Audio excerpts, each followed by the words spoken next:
everyone. It's Val. Thank you for joining me for another episode of What to See with Val. And today we are talking about all the movies that opened up this week of April 2nd. And we have Mark from Visually Stunning with us today. Hey, Mark, how's it going? It's going pretty well. I hope your weekend is good too. It is. I feel like I've been on your show so much that it's finally time to have you over and meet my audience.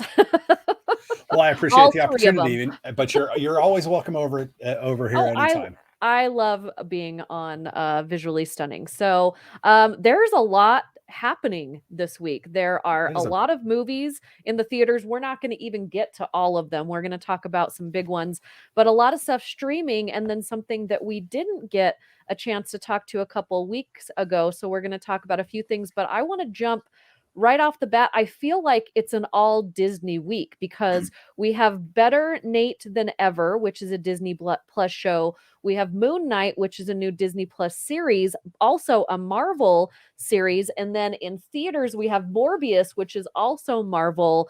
Like they just kind of stacked all their chips on this weekend. They did. It's been a long 2 years, and I guess it was bound to happen that at some point everything would hit at roughly the same time, and it seems like this week is it.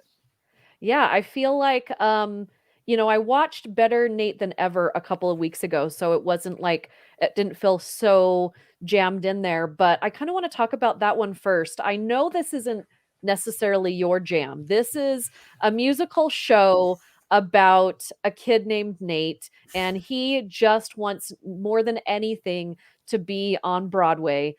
He lives a bus drive away, and I mean like a big bus drive away from the Big Apple, and he finds out that there is an audition to be on Lilo and Stitch the musical. I mean, I just want to be him for a minute, right? There's a little part of me that like wants to be Nate. I know I've got this like tough girl Marvel exterior, but I love Lilo and Stitch, and I think Broadway is amazing. I've never seen a Broadway musical on Broadway. I'm hoping to change that this year. But so he stoles away on a bus, does not tell his family where he's going, grabs his best friend, and they head to New York. And he's what, like 13 years old? Maybe Maybe, tops. yeah, 13, 14 years old. Um, and he's not afraid at all. He's just like, this is what I have to do with my life. Yeah, he is. He is 100% in on his dream. He doesn't even. I mean, he gets despondent almost when he doesn't get the lead in the school play for any ever, and he's convinced that this is his year, Yeah. and then he doesn't get it, and then his best friend finds this Lilo and Stitch open audition in New York, and of course she convinces him that he has to go because she believes in him as much as he seems to believe in himself, and so it's you're right. It's not my jam. I hung out with a lot of theater geeks in high school, but I was not a theater geek. I never at that age. This is weird if I think about myself at that age, Right. because that's Yeah. not where I never wanted to be the center of attention. But I think we're all Nate a little bit in that we all want to be appreciated for doing what we love to do, Mhm. and trying to do it well, if that makes any No, sense. I get it. And this is the thing is my daughter is going to be 21 in October. I still can't believe it. I keep saying it out loud. But this would have been exactly what we watched this weekend in her early teens, tween kind of thing. We would have been all over it. It would have been a Friday night, popcorn, pizza, dancing in the living room kind of movie. And we would have watched it over and over because she grew up in High School Musical. And I did a thing that I might get hate mail for, but I was on Good Things Utah on Friday and I actually said this was better than High School Musical. I think for me, it's different. That was more of a series. It gave us exactly what we needed just in one show. It was, hey, it's fun, it's musical, it's for families, and then they're out. Like I don't, it wasn't a made for Disney like 1, 2, 3, 4, and then in a theater. But I just think they updated what kids want really well with this. And this kid, like I'm 42 years old, this kid knows more about what he wants with his life than I do with mine right now. So I appreciated like him just saying, this is what I want to do, no fear, going to do it. he had to have a parent there because if you know anything about entertainment, you have to have an adult there to like sign you in for any of these auditions. And luckily, the world all came together because his aunt Lisa Kudrow happens to be in New York at the same building as him, just happenstance, so that he can utilize her for the Well, situation. but because she's also in the theater. Yes. And Yes. so she's a frustrated actress, much as like she's a frustrated, experienced actress, as Yes. much as he is a frustrated, aspiring actor. Right. Right. But yeah, she is actually by far my favorite part of the film Yes. because Lisa Kudrow has just come so far. I didn't watch a lot of Friends because I didn't know anybody like Friends, but I like Neither Lisa did Kudrow. I. I but I like Lisa Kudrow, and I always have, and I think she's come so far from Phoebe. Yeah. And in this role, she's 100% the cool aunt that is she's like the black sheep of the family, literally and figuratively. Right. She's not a responsible adult per se. She followed her dream. She's waitressing and still trying to act and whatnot. But she kind of annoyed her sister, Nate's mom. And so she's kind of outcast and hasn't talked to her. So it's this weird, there's this really weird dynamic, but I love it because she's 100% in, and she doesn't feel like she's overacting any scene, even when those scenes are really animated. It never Right. feels like she's going over the top. Right. And I think it's just enough like, I don't think that parents will be annoyed by watching this with their kids, where there's a lot of things right now that you're like, "Oh, I have to sit and watch this with my kids." I don't think parents are gonna wanna watch it over and over, but I think at least one or 2 sittings. But I think the kids, like, early, 6, 7, 8 years old, all the way up to, like, mid-teens, depending on where you're from, are gonna enjoy this film. There's just enough silliness that you're gonna laugh, but then there's a lot of heart. There's a scene where, he realizes he's stuck in New York overnight because of a decision that he made and he's got to make some money. And, he heads to the Mecca. Like, if you've ever thought about going to New York and entertainer, you're going to Times Square and you see it. And I saw it for the first time a couple of years ago, and it just overwhelms you the first time you've been there. And he just starts performing because that's what he knows he does. And of course, in this day and age, all over social media. Yep. Social media has made and broken so many careers now. uh, it's it's been in the back of my head. I want to make a comparison Okay, for this okay. film, but it's a really odd comparison. So Oh, I like when you get odd. well, this is like the tween version of everybody's talking about Jamie. Yes. Yeah, Um, however, I feel like this is done better. Am I wrong? I think there are I don't know part if it's done better because I it's I enjoyed everybody's talking about Jamie. I do think I connected with this movie a little bit more. I felt like it had a little more genuine heart than I feel like Jamie did. well, Jamie was a lot more over the top. Yeah, I mean, yeah, as yeah. I mean, as Disney Channel esque as Yes. Nate is, Yes. um, everybody's talking about Jamie is really over the top. And still enjoyable. I did But it's still I enjoyable, enjoy but I it's a enjoyed lot that more up movie. there. Yeah, and you can head over to whattosewithval.com to see my review for that movie and kind of compare what you think about both of these movies, and I'm sure, Mark, you probably have a review for that on your website. You can go ahead and throw that out right now. If you go over to the website, vsmoviepodcast.com, you can just do a quick search for the post for everybody's talking about Jamie, and you'll find it and all the movies, including probably some of the ones we're going to talk about after this. And remember, they sent me Jamie's shoes from I They have did those. send you I have Jamie's the shoes from shoes. that movie, so, um, okay, so it's time to grade. What grade do you give? Um, understand, it's probably a solid B Okay, as a okay. movie. That's more than I There's thought nothing you'd wrong give with it. it. Yeah. I gave it a B plus. I really enjoyed it. I watched it by myself. I didn't watch it with any kids, and I was kind of dreading going in. I was like, "Ugh," right? And then I'm Yeah. watching it and I'm like, this is actually pretty fun. I like this awkward kid that I really do. So Yeah. you can watch that on Disney Plus. It is not extra. It's just one of those things that is there, so you don't have to pay anything extra for that one. We're gonna jump over to Moon Knight. Moon Knight is also on Disney Plus. We have seen, at least I think you've seen the first 4 episodes. They're doing one episode at a time here. Yep. And so it started this week. I was a little bored.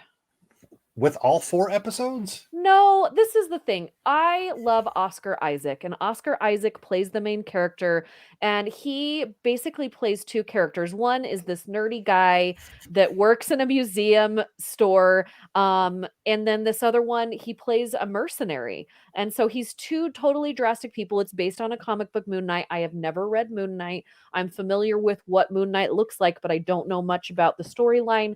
I jumped into it. Ethan Hawke plays a really great bad guy. I'm one of those people that Ethan Hawke is either really great for me or not. I'm Mm. not like a huge Ethan Hawke super fan.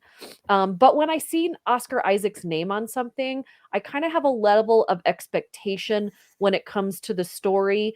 And for me, I felt like the first 3 episodes was a constant circle of the same thing happening, with a couple of very interesting things happening on the outside of this circle of him in conflict with himself about the same argument over and over and over, just whiny, whiny, whiny, whiny.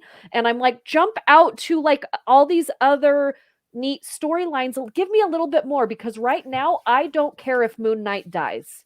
I don't care. Okay. So here we go. So Go ahead, Mark. back in the olden days, Oh. when I was buying comics a lot, I'm passably familiar with Moon Knight from Okay. way back in the day. Okay. But that was ages ago. So I wasn't completely blind going in. Unlike you, I have not been a longtime Oscar Isaac fan.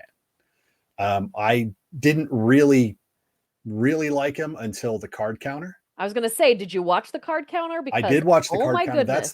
That's the one I was like, okay, I'm okay with. I'm not a Oscar Isaac fan, but I was like, okay, I'll forgive him for Star Wars and X-Men and Ex Machina. Everyone's like, did you watch Ex Machina? I'm like, a lot of people could do what he did in Ex Machina. The Card Counter, okay, I was in. Dune? Dune is half a movie. That's Yeah, my but still, that's Star Wars is he's 7 fine. movies. Like, He's no Jurgen Prochnow. That's all I'm saying. oh, okay. You're welcome. No, so yes, he plays Steven, the gift shop guy, and then Mark, the American mercenary, Mark Spector, Yeah. the mercenary. But yes, if I wrote a review on this before Ryan and I talked about it, and I actually broke down the 4 live action briefly, so don't everyone freak out. In the written review, if you go over to the website and look about identity, spoilers. because I felt Disney's live action for Marvel, all the shows are about identity so far. Wanda's trying to figure out who she is after everything, and she makes Vision, and then he has an identity crisis, and so it's all this. But so you get down to Moon Knight, and it's literally identity at its basest level. And that's why I like watching them go back and forth, where we have Oscar Isaac being Steven, and then not a scene change and he becomes Mark Spector, where like he dissociates and wakes up in a pile of blood. But when he's literally having those conversations back and forth. And I think that him doing that is what makes the show my favorite so far, in that it is an exploration of again, this goes back to my literary garbage, but all this talk about identity. And it's, I love Ethan Hawke. Ethan Hawke for me he's my benefit of the doubt, or one of my benefit of the doubt actors. If there's a movie and it has Ethan Hawke, it's like, I'm willing to give it the benefit of the doubt, even if I'm not necessarily sold on a trailer or something, but it's got Ethan Hawke. So I'm like, I'll withhold, I won't really prejudge, like The Black Phone, for example. Kind of looking forward to that. Okay. Which is one of his next ones. But no, so yeah, that storyline's great. The only thing I will agree with you is that we've spent 4 episodes doing this, and we only have 2 episodes left. Right, that's the thing is we only So get 6, there's not 8 episodes. so my problem isn't with Oscar Isaac or the way they're doing Moon Knight. My problem is the way they've put the series together, and that we only have 2 more episodes to tie this up. And then I feel like we're going to be rushed, much like Yeah, we were at the end of The Falcon and the Winter Soldier, because yeah, that got truncated by an episode. I think yeah, Hawkeye, and which I totally forgot about Hawkeye in my live action write up, and I'll have to go correct that. yeah, But you know, Hawkeye, I think, got truncated an episode or something. So the fact yeah. that we're truncating these episodes or these seasons, Yeah, I just feel like for me, there's so much story to tell, and they keep going in circles with I've seen him argue with himself about not killing people. We know it, we know he doesn't like it.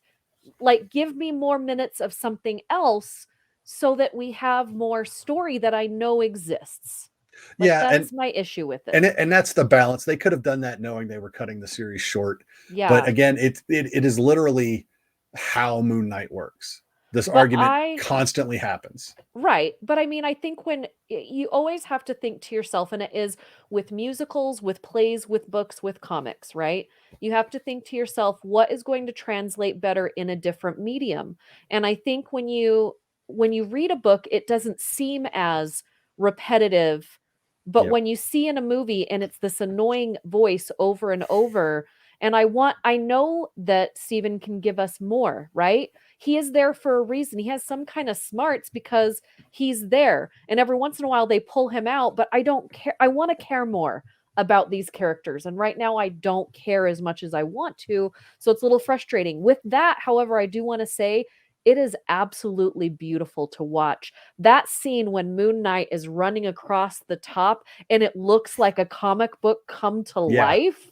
Like to me, I just got closer to the screen and I was taken away because I feel like we do get so many action movies and superhero movies and series that you're like, what can they possibly do that's new, right? And Mhm. to me, you know, in No Way Home, when you have all three Spider-Men jump off and they all shoot the web, and it looks like a drawing from the comic book, Yep. like one cell, and it's so beautiful. And so when you get into Moon Knight and he's got this whole scene where he's running with the moon and the coloring is perfect. To me, that was beautiful. The fight scenes are very violent. This is more closer to a rated R series just because of the actual bloody violence, which I really like that Disney says, okay, we have something different. This is not you know he's a mercenary, he kills people, it's you Yeah. see blood on his hands, you know, and so it is more of a grown up style of a series, so I do really like that as well. So again, I don't hate it. I just feel like there's more, and maybe it's because I don't know about the comics, but I feel like there's more that you can give me and I'm not getting it. And the fact that I only have 2 more episodes left for you to make me feel complete about this Right. is giving me a little bit of anxiety. Yeah, that's an argument that Ryan and I have had as well. Okay. It's not that what is here is bad. It's that we're not getting enough of it. Yeah, yeah. But real quick, let's commend Disney for a second, uh, because they did when they brought over all the Netflix shows. Yes. They didn't edit them, but they No. did introduce force everyone to make that choice, an adult or a child profile to what was Yes. watchable. Which So I think is perfect. it's not unheard of now. I mean, to allow Moon Knight to have a little bit more blood. It's still not. This isn't Right, season but I one of still think Daredevil there violent. I still think there are families that are gonna think because Spider-Man did so great and because of everything that they've had up to this point, it still is gonna be a learning curve for some people that I Mhm. can see that they're gonna get angry. So I do try and tell people when things are a little more violent and that, um what did you grade this series so far? And hopefully we'll come back after the series and maybe have you on my other show, Multiplane Podcast, so Okay. you and Ty can geek out together with it and we'll like wrap the whole series up together. But what do you give it so far? It's my favorite. I've liked all the stuff that Disney Plus has put out. Right now, it's my favorite to watch just because I like. Maybe it's because I'm appreciating Oscar Isaac more. I mean, it's not head and shoulders above everything else, but it's definitely my favorite. And for me, right now, it's an A. It's a solid A. Okay. Right now for me it's a B minus, but I'm hoping that I want to put it at like a solid B, B plus by the time we get to it. But I also think this is the thing, and I know some people criticize this. When I watched WandaVision without the notes from my co-host Ty that's on Multiplane Podcast, which is the all Disney podcast, I didn't love it as much until he would like break down the episodes of the things that I didn't know I missed, like all of the Easter eggs. And then I appreciated what I was seeing more. I know you shouldn't have to do that to love something. It should be there in a whole to whoever is watching Mhm. it. But I do know that I do like things more when I know why something is done when it comes to the Marvel series. And so I'm excited to see how it ends and then what it's going to lead to, because I feel like all of the series are leading to something bigger. And I think we're going to see that with Multiverse of Madness, that a lot of things that we've seen in the series and the movies up till now comes to a head in that movie. And that's a little bit why I'm excited about Morbius. I know Morbius, people have just totally just thrown this movie in the toilet all weekend. And I'm sorry, but I'm not on the toilet train for Morbius. I didn't hate the movie. I didn't love the movie, but this is what I did like about the movie. So Jared Leto is in the movie Morbius. This is a dark, dark, dark, dark, dark movie, right? Mhm. This is not, you can't be like, hey kids, let's do a double feature, Spider-Man and Morbius. I don't know what your kids watch. Maybe you can. So I know some 5-year-olds that watch horror films. I don't really watch horror films at 42. So we'll see. But I thought Jared Leto, with the material that he was given, did a good job. I don't think it was like Oscar worthy performance, but like I didn't hate it. Yeah, real quick to go back, Yeah. the Moon Knight will end, I think, the week before Doctor Strange. Yeah, they've done, I So mean, they that, know what that they're doing. yeah, they're not stupid. So yes, Yeah. it's going to be that Yeah. way. On Morbius, look, I have made no secret going in that I was not sold on Morbius going in. I said I want to like it. Yeah. I said I'm not. It's very weird to me. I can say in one breath, I understand that Jared Leto is an incredible actor, and in the next breath say, but I hate everything that he's in. I don't understand how that works, but both of those statements are in fact true. But You don't like one movie that he's in? it is so weird. I hate him in everything he's in. I don't know why, but Oh I understand he's a wonderful gosh. actor. But for Morbius, so again, I was like, I was not sold going in. I watched the trailers, it was delayed, blah blah blah, all this other garbage. Spider-Man comes out, and you're just, Venom 2. We have all the Sony stuff going on. Yeah. And I get in and I'm ready to sit there and be miserable for 100 minutes or whatever it is. And I sit down, and for the first half of the movie, I was like, okay, Yeah. it's this slow, weird island of Dr. Moreau-ish kind of, sciencey stuff going on. He's not overacting. He's a little too broody and a little too guttural in his story, but I'm like, okay, I can live with that. Yeah, that's fine. And then about halfway through the film, Matt Smith comes in, who I like more than I did when he was on Doctor Who. I But never watched Doctor Who. yeah, that's a whole other episode, believe me. But no, so he comes in, and then the second half of the movie just goes off the rails for me. Okay. Everything gets ridiculous. Matt Smith just takes that character, and I don't blame Matt Smith. Let's be clear, I don't blame him. I blame the material. That movie just goes completely bat crap crazy. Pardon the pun. Well, and it's going to be compared to the Batman all day long, right? And Because well, here's the you have two bat superheroes, super villains, not yes. whatever the crap they are, wherever they fit. But this is the thing: is Morbius? He's not new. This is not a new character. No, he's been around Um, for a long, he's been not as around long as for Batman, but right, not as long as Batman, but he's been around forever. And DC has done the same thing, where they've taken characters that that have done well with Marvel, and they created their own version of these characters. This is not a new thing. But I do think that if you, I don't know, I liked how dark it was, but I liked that it wasn't. It didn't cross a certain line. It was a little melodramatic, like start halfway through. But again, with what I saw in Moon Knight, what I saw here is it's very hard at this point in the MCU to show me something new when it comes to special effects and fight scenes. And I love, love, love what they did with the special effects in these fight scenes. And the movie wasn't freaking 3 hours long. No, it Like, wasn't. it was quick. And yeah, it was. And I was gonna comment on the special effects. Part of the thing that I liked in the first half Mhm. was the way they came up with some really creative visualizations Yes. for his abilities. Yes. Whether it was the bat radar that he said, and some sort of a bat radar, or the air currents, Yeah. so the visualizations were cool, and that bought a lot of, I was okay with it, and I was like, okay, like I said, I was cool, and then it just kind of went off the end, and we had a silly CGI battle at the end between the two guys, and the CGI there wasn't that great. But the comparisons to the Batman, my problem with that is that literally every time, every bit of music they played when in half of his scenes, or when he was dealing with the bats, I felt like they'd literally lifted it out of Batman Begins or The Dark Knight.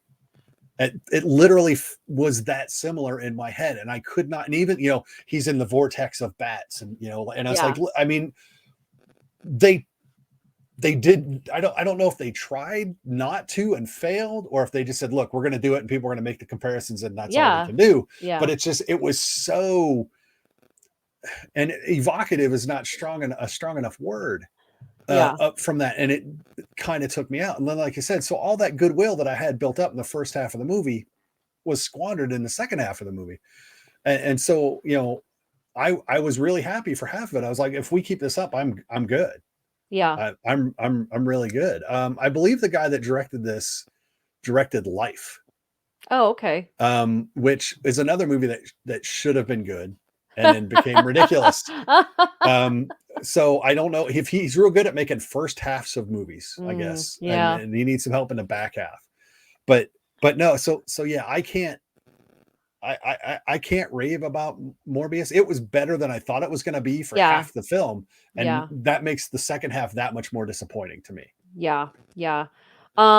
Yeah, I didn't hate it. It was fine. Like for me it was fine.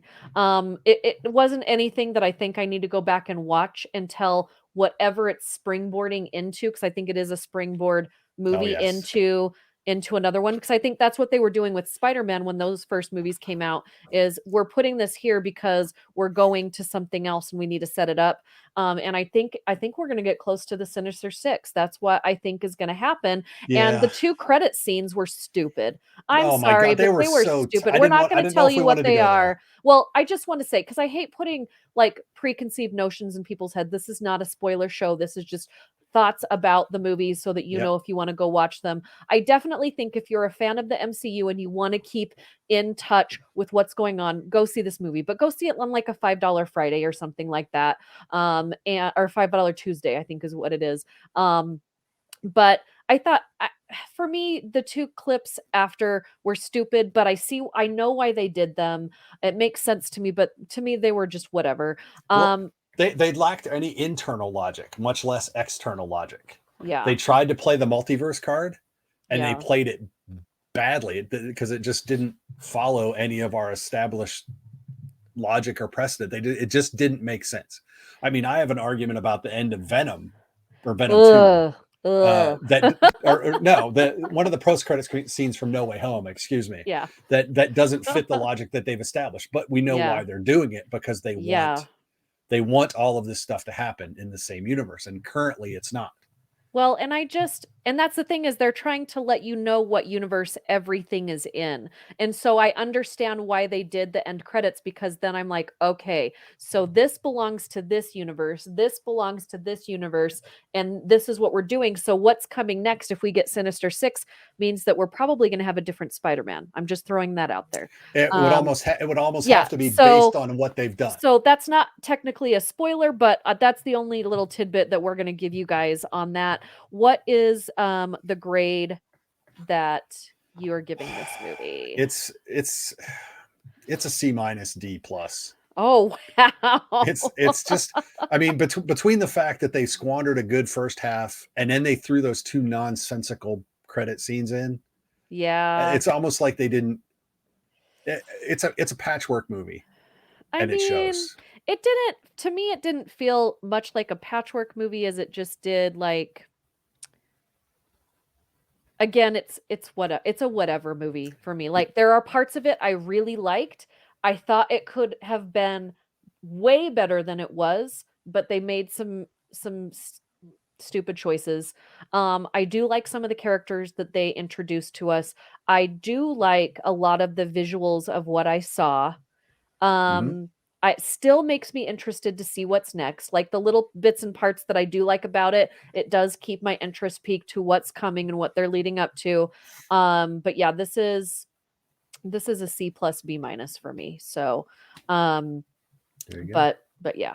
I do want to bring up that Mark and I have done a few episodes on another movie that opened this weekend that we both saw at Sundance, and that's You Won't Be Alone. So I'm going to go ahead and put in the comments of this on our YouTube and on the website where you can go and watch my episode with Mark on Visually Stunning. Plus, I got to interview the editor from this film, You Won't Be Alone, and I will put that link on there as well. But really quick, just a little like quick thought about You Won't Be Alone for people that haven't seen it. Should they go and check this out in theater? I think they should. I think if you want, if you're a fan of, Witch or Hereditary or Midsummer, it's just a movie that's just going to make you think a little bit Yeah, and it's give you odd. give you yeah, it is, but it's Yeah, odd in a good way. If you want to go and yeah, just think about a movie, it's not an action movie. yeah. There's nothing. It's very slow and deliberate, and I mean slow in a good way. Yeah, it's Um, not it's pulling your teeth slow. It's right, very thoughtful, it's very intriguing, it's very odd, but it challenges you. You guys hear me talk about this a lot. I like movies that challenge you as a moviegoer, and it challenges you to really think outside of yourself and what's going on, and I love the fact that you get to be so many different people if you really give yourself to the movie. Just right. you're gonna be like, this, what is this weird thing? Just let it go. Just yep. It's well worth it. So go watch those episodes to see our ratings, and you can also read all of our reviews as well. All of those links will be linked right here on the YouTube channel, on the website at whattoseewithval.com. The next one we were going to talk about like weeks and weeks ago, and that's No Exit. I know. Wow. So Yeah, we it was have one of 30 minutes to get into this movie. I know, right? So yeah, this one was an early, well, I don't even know. It's not post pandemic. Yeah, just when we were thinking about well, I've been out of pandemic for a while, Yeah, you have. but when the majority of other people started thinking that they were going to come out of the pandemic, this one hit theaters, and I think it went streaming too. Um, and it's not a horror movie. It's a thriller. That's the thing is they had it listed as like a horror thriller, and you know I don't like horror films, Yeah, but I love thrillers, and this really I went in, I'm like, "Okay, let's watch it. It's gonna be whatever." I really enjoyed this film. yeah. I mean, it's there. It doesn't necessarily trod a lot of new ground, No, but but it was I don't know, it was just a different experience for me in this genre. yeah. And let's be clear. It's not a horror movie. It is way No, it's it's a not a thriller. It's slasher just a film. thriller. Yeah, it's a thriller. But like right here on IMDb, it still says like, that it is kind of in the horror genre, but I don't think it's just very suspenseful. Yeah, And I love it. If you like, we're based in Utah. So if you're listening and you're not from Utah, it's not going to mean anything to you. But this movie is based in Utah. Like as we're learning, as Darby, who is the main character, is kind of going through her situation, she's trying to drive through the winter to get to Salt Lake City.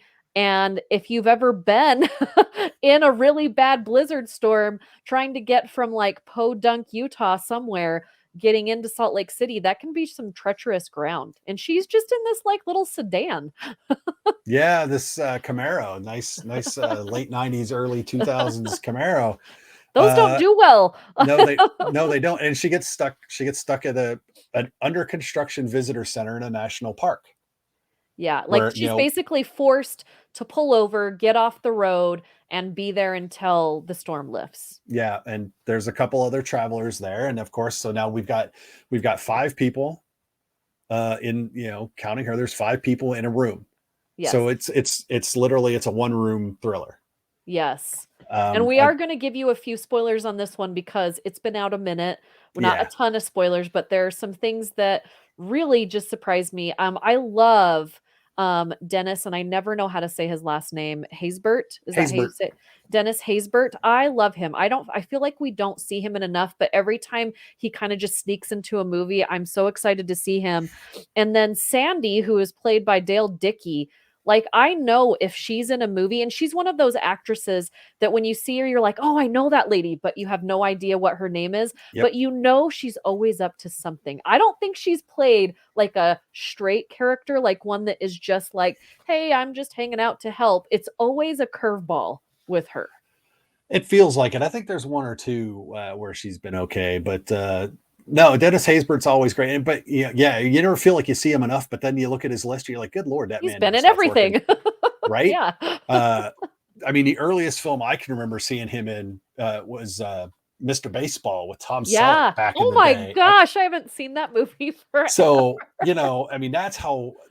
I mean, and it's I could probably check his list and go, oh no, I saw something earlier than that. But I mean, that's pretty. You're talking Tom Yeah. Selleck in a movie, playing a Yeah. youngish Yeah. Tom Selleck. So that's a while ago. Yeah. But yeah, it's a nice film. Yeah, we're going to talk about some spoilers. There's a person that's not supposed to be there that's there, Right. and it becomes Well, it's a whodunit.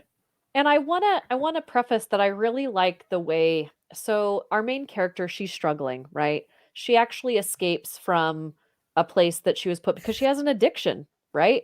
And it's weird because we have all these stories coming out in the news over the past couple of years about a place in Utah where they send teen girls when they are dealing with troubles and addiction and the bad stories behind these places. And so Yep. when I see that she's there, I'm like, "Oh, this could have gone like a totally different way," but they don't even touch on that. They just touch on she has an addiction. She's there. She has basically ruined every relationship in her life, her sister, her mom, everyone, because when you're addicted to drugs, you F up your life and your relationships. She finds out that her mom could die and she wants to get out of there, but the people there, they don't care. They're like, Nope. You they don't signed in. believe You're you're here. signed in. We don't believe anything that comes out of your mouth. You're a liar. You're an addict.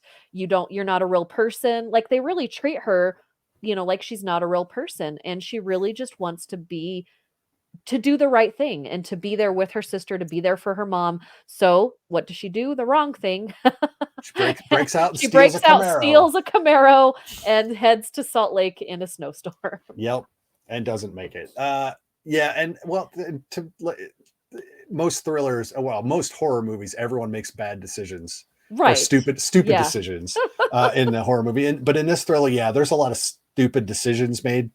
But yeah, like I said, that doesn't trend to or tread a lot of new ground. But I Yeah. think the characters are good enough. Like I said, between Dennis Haysbert and Gail, and the two other guys that are in this, Yeah. the one really sketch guy, and then Oh my gosh, that guy is sketchy. he's always creepy. Yeah. He's one of those guys you just like, yep, he's guilty. I don't know what he did, but he's guilty of something. And Poor and guy. it's yeah, I know, right? So it's in this movie, they just keep pulling back the layers, and they're like ogres. They got Yeah. layers. Yeah. So it's good. There were a few parts where, because it is violent, and there are a few parts towards the end of the movie, I was like, "No, they didn't just do that." And I'm like, "That is awesome," because the one thing that I love about The Mist, okay, that movie is awful in such a great way, but I love, and this might make me just really dark and weird, is the fact that it doesn't have a happy ending, right? Right.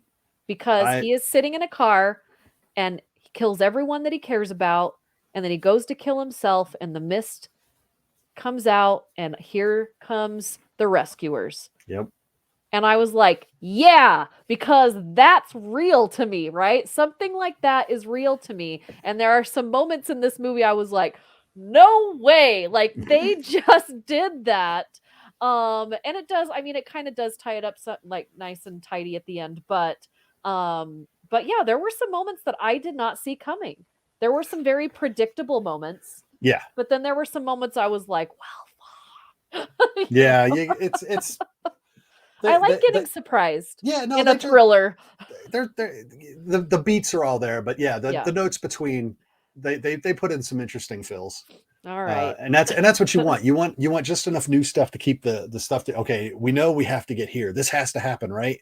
Yeah. Oh, but the last, not the last, the last twist was Yeah. one of the ones that I was like, well, and I was upset because I didn't see it coming. Yeah. And I'm a cynic. I should have seen it coming. It's So okay for you to just watch a movie, Mark. I know. To just allow yourself to watch a movie. I know. I told myself this a while ago, like, as a film critic, there are some movies I just want to watch, right? Yep. Just let go of it and then watch it. And then if you need to go back later and watch it again and be all the cynical things. But so what do you give this movie for a grade? It's a B-. I'm Yeah. perfectly okay with it. It was a solid B for me. I enjoyed myself. I had a good time. Again, there are problems. It's not, it's not like this amazing movie, but I enjoyed watching it and Mhm. I didn't think I was going to. So I really think if you see it streaming and you just kind of want to have like a fun night watching a thriller, I think you're, going to have a fun night. It's yeah. Oh, Uh definitely. what other movies came out this weekend that maybe you saw that I didn't see? I don't know. I saw they didn't come out this week. Sorry, I have movies that are coming out next week. No, we're not going to talk about those yet. No. We're not Hold jumping on. ahead a week. No, let's not jump ahead a week. Let me check my list and I will tell you what I saw this week, because I've seen so many movies So of many late movies. that is ridiculous. I mean, Ryan and I were talking about this. It's almost like an embarrassment of riches at this point. Well, and there were some new so streaming things that I saw this week. On HBO Max, there's a couple of new streaming things that I saw that I also just kind of want to bring up, but I definitely want to see stuff that you maybe watched that I didn't see that maybe we should go see. This one comes out this Friday. Can't talk about that Nope. one. That one comes out this Friday. Can't talk about that one. And that's okay. I went back, I watched The Bubble actually Oh, what did you think on about that? Netflix. Yeah, what did you think about that? I I watched with my wife, and there are points where Karen Gillan's character is talking to her agent early Yeah. on, and I looked at my wife. I go, "How many times do you think that conversation happens in real life? Yeah. Not just during a pandemic in a movie about making a movie during a pandemic." Yeah, I put And that then on my watch list. I haven't watched it yet. it was it was pretty entertaining. I mean, it's Is it dark in hokey? spots. Well, it's designed to make fun of the bubble. Right. So Right. you've got, I mean, and they're making a movie called Cliff Beasts 6. Okay. So if that tells you the kind of movie they're making. Yeah, no, So I watched the whole trailer and I'm like, "Do I wanna jump into this right now?" it is, I mean, Fred Armisen is the director and he is great. Karen Gillan is great. John Cena has a cameo, Oh, okay. which is hilarious because it perfectly encapsulates a lot of the things, both in the movies and how pandemic business in general was done, which is great. Okay. Um, it's Yeah, I enjoyed it. I think I enjoyed it more than my wife did, but I enjoyed it in that uh, I like anything that shows people dealing with people, Yeah. and this is people dealing with people in a high stress environment. Okay. Okay. It's got um, Keegan in it. Okay. He's in it. Pedro Pascal is in it. Oh, I love And him. he's way over it is really weird, reserved Pedro Pascal over the top. Oh, okay. Okay. It's just really fun. Leslie Mann is in it. She's great. Oh, I love her. David Duchovny's in it. They play a married couple or soon to be So pretty divorced. much you're gonna see everyone that you love to see in a series, like, just cameos and in this all over the place. Yeah, What do and you rate it so far? at this point, it's a solid B. I would tell It's a people to watch solid it if B? you just want to have a nice silly time. Okay. And because they make fun of actors, they make fun of writers, they Right. make fun of producers. It's and they make fun of blockbusters I love that. because I they're love trying to that. make a blockbuster to make they're and in typical Hollywood fashion, they're doing it to bring hope. And they're doing it for during the people. COVID. And so they have to deal with like all the COVID things, right? Like you Yeah. have like it just in the So trailer it seems super silly. And I'll post the trailer in the comment section, but yeah, it seems super silly. it is. They bring the whole cast together and they're all locked in their hotel rooms for 2 weeks for Oh my quarantine. god. And that so you get to watch Karen Gillan lose her mind for 2 weeks Oh my in gosh. her hotel room. All And right, of course, so everyone else is going through it, and then the staff of the hotel is doing this, and it's just and it that's on makes Netflix, right? it's on Okay. Netflix, and it skewers everything: actors, directors, producers, writers, special effects, blockbusters, Hollywood in general, pandemic response, because you see all the different levels of pandemic response. Uh, and so I love watching people deal with that garbage, We are just going to stress. and I want to talk about something totally different. Cool. We're going to head over to HBO Max right now because I love Rosario Dawson and she is in a new series on HBO Max called The DMZ. I've heard of it. I have And not watched it yet. this is like American dystopian series. Also, we've got Benjamin Bratt, who has Oh. not been in anything in a long time. Um, there are some things that I'm just like, okay, we are following like a ton of stereotypes in this situation, but Rosario Dawson really carries the story. She is a mom, and basically, they were having to flee where they're from when all of this stuff started, like basically their city shutting down. Mhm. They're shutting down a city. If you live inside the city, you are one community. If you're outside the border, you're now another. So we're dealing with borders. We're dealing with people that trying to get beyond borders, with people inside the border, and how that is creating its own new government. And Rosario Dawson's character is a nurse doctor who is outside of the border and basically treating people that are getting caught Mm. trying to escape. So they're in a holding area and she's treating their ailments. But her son is still on the inside. So it's 6 years after they've been separated, and she's Mhm. been trying to do whatever she can to get to the inside. She finally gets in there and she finds out some really, really bad things that her son is now involved in. And so it's kind of like this I am legend, kind of like you see this overgrown area of things. You know, if you go Mhm. too close to the border, it is now this like wasteland of people killing each other. But then, like, when you get closer to the center, it's like all these different groups of people that have kind of segregated themselves off of who they are. They just started Mhm. doing it naturally. And then somebody, Benjamin Bratt, who wants to rule everything, right? Yep. And so I've only seen the first 3 episodes. There are 4 episodes so far, and I'm really entertained at this point. I don't, one, I just like watching Rosario Dawson. I can watch her and do whatever. But I really like this little like place that they've created. I kind of like those post-apocalyptic or like worlds broken down kind of thing, and how, like you said, I like to see how human behavior reacts to things that happen, right? Yeah, that And that sounds like it. That sounds like it's going to be right in my wheelhouse. And again, that's why I originally liked watching The Walking Dead. see, and I thought that movie or that show was boring. I Well, couldn't watch but it. it's about the people. Yes. Once you And get this past all the zombie heavy episodes and you see the different communities and how this community develops this way, this community yeah. develops this way. But this goes back to my appreciation again of literature. Yes. And there's a book called Day of the Trifid, if you've never Yeah. read that. And the No. BBC did a mini series, which was great, but it's about the breakdown of society due to this thing. And you Yeah. watch how people gravitate to try to maintain some semblance of civilization. Now, Well, what developmental level of civilization? yeah. That's the question. Well, and the DMZ is based on a comic book. It's based on and I don't know it. I've never read it, but you're going to watch the show and you're going to be like, "Oh, I know that person. Oh, know that person as well." Hoon Lee is in it, who I really love as an actor that I don't think we see enough. And Freddie, and I'm not even going to try and slaughter his last name, who plays her grown-up Rosario Dawson's grown-up son, um is amazingly terrifying. Really? Yeah, it's but the thing is that he's terrifying in such a likable way, and I think that's even more scary. Do you know what I Yes, mean? the Like likable, the likable villain. you understand why he is It's almost like liking Thanos because you believe somewhat in his reasoning, right? Well, yeah, because yeah, I know But it's you still listen to his wrong. argument and you go, well, he's not wrong. I don't know that he's right, but he's not necessarily wrong.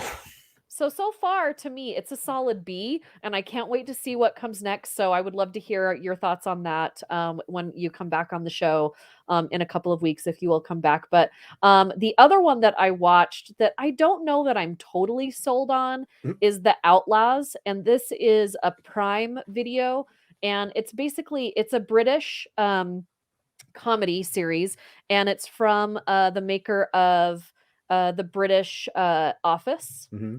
and it's about like five, I think there's five or six people that basically have broken the law and they have to go do community service together, and Christopher Walken is one of these people. Oh, well, I'm in then. um I watched the first episode, and Dave, my husband, and I just kind of look at each other and we're like, we're bored. And I think it's because I was so excited to have these characters. And let me tell you who else is in this, because um you there are so there it's I don't know. It had so much potential, and I'm gonna keep going. I'm gonna keep going and keep watching it because I feel like it could be something. But it has Darren Boyd as well, who I really love as an actor.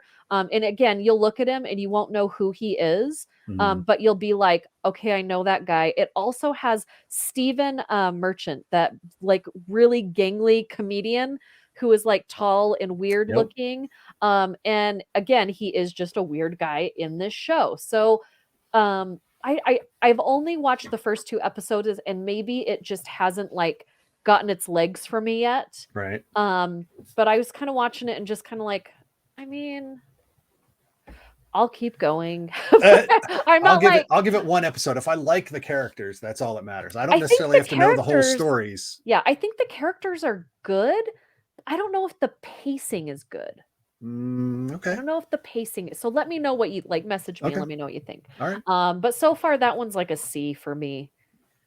And like I said, I'll add it to my list. That and the DMZ. Like I said, the DMZ I was The already aware of. I DMZ, just didn't yeah. have Yeah. just minutes in the day. Yeah, like there's just so many things to watch right now, and next week is not going to be any different with everything that's coming out. It's just, we thought last year when all the movies were coming out and all the TV series were starting that they were holding off from the pandemic. We thought it was crazy, but I think that was nothing compared to what I see coming this year. Of course, there was we're going to end it on Star Wars because we're gonna Obi-Wan, Ewan Yes. McGregor, he did a video a couple of days ago. I posted it on the Facebook page that if you are looking forward to Obi-Wan and you have May 25th on your calendar, go ahead and move that date to May 27th, because they are now going to premiere it on the Friday instead of the Wednesday. But instead of giving us one episode, they're giving us two.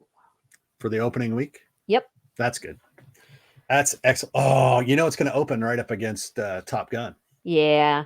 I mean, is it until that's actually in theaters? I don't believe it's happening. They swear to God, May I know 27th. they've been swearing. They've been swearing. They've been swearing until you and I are in a theater watching it and screening it. I'm not going to get my hopes up for it, but I did see it, the original Top Gun, streaming on almost everything. So if you want to get ready for it, I noticed it keeps coming up in my, you would enjoy this. You're right. I would enjoy it. And I think it's making the rounds on cable again too. Yeah. So that tells me a lot, because they're, that's all the companies are so intertwined. They're pre-priming the pump. Well, tell everyone where they can find your web and stream and all the casting that you do. And then what do you have coming up this week that we're going to look forward to watching? Well, where you can find us, easy. You can find everything at the website, vsmoviepodcast.com. But if you want to just follow us on Twitter or Facebook, it's very simple, at VS Movie Podcast. We are over on YouTube for the stuff that we managed to put up there, Visually Stunning Movie Podcast. Instagram is the same. You can find us. It's so crazy. It's so crazy trying to keep up with all of this. I don't know how people do it, but we working do. my little fingers to the nub. But no, everything we get, if you're on the website and you subscribe to the website, you'll get noticed. If you follow us on Twitter, everything gets tagged on Twitter, so you'll know where. If it's on And you Twitter, have it'll so point much you to the right stuff direction. coming out. Like every week you have episodes like all week long constantly coming. So what episodes can we listen to coming up this next week? What movies? This week, hopefully later today, in a couple of hours. hopefully in a couple hours, Ryan and I will be talking about. We will also be talking about Morbius, probably at more in depth, maybe so with more spoilers. We'll also probably be recording our episode on Fantastic Beasts 3, The Secrets of Dumbledore, which opens next Friday. I need to find somebody to talk about that one with me on my show because I'm excited to talk about that. Yeah, well, it's going to be interesting to see how it goes. And then yesterday, you did not see it because you were doing a yard sale. We watched Sonic the Hedgehog 2. So that'll be our family type entry for the week. I've actually been going back and watching movies that I haven't watched. I've been doing a lot of first watches. Oh, fun for me. So I've been trying to at least write those up, and those, again, I'll tag them on Twitter for people if they want to go read them if I don't get to record something. But no, a lot of classics, some classics, some not really classics that I didn't get to see the first time around that I'm trying to play catch up on. And I'm finding some dogs, but I'm also finding some good stuff. So but yeah, it's there is always something. The inbox overfloweth, the theater overfloweth, which is nice. Nice. Yes. This week, I'll tease it. This week we're going to be screening Ambulance. Yes. The new Michael Bay. Michael Bay, which a lot of people don't like, and I don't mind Michael Bay. And that actually is going to open this Friday on the 8th as well. And I'll tease one that is from Amazon that's going to open this Friday that I've already watched. It's Chris Pine's called All the Old Knives. Oh, yeah, I need to watch that. It's still if you like an old school spy thriller. I do. You know what? I'm going to get on that, and then maybe I can talk about that one as well. So yeah, so many things. It's good. Also, kids, I start traveling this next week. So I'm going to be doing my podcast from different cities all over, and I can say world because I will be leaving the country this month as well. I'm just going to Canada, but still, I've never been there. 51st state. So yeah, you'll see me not with this awesome background that I've been building. Look, Mark, I'm fixing my wall finally. I'm like making it all professional. Look at you. Almost there. Oh, do you want to see my new? I have some new additions that I haven't put up yet. I've got my Huckleberry, and of course, one of my favorite movies, Rocky. And I will be in Philadelphia next to the Rocky statue in like 5 days. I will be getting a cheesesteak. But yeah, so you will see me podcasting from a lot of different hotel rooms.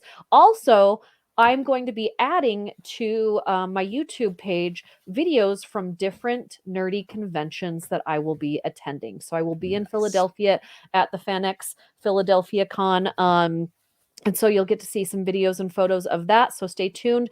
Everything whattoseewithval.com, that will bring you to links to all the social media, all my YouTube videos, everything I've done on Good Things Utah. And there's a page of stuff that I've done with Mark. So everything that I've done with Visually Stunning will be on there. I do need to add, I think our newest one I need to add on there. So there you go. Follow both of us, and I will be back. I actually have, I interviewed a cast and director, two directors of a movie that was actually shot here in Utah.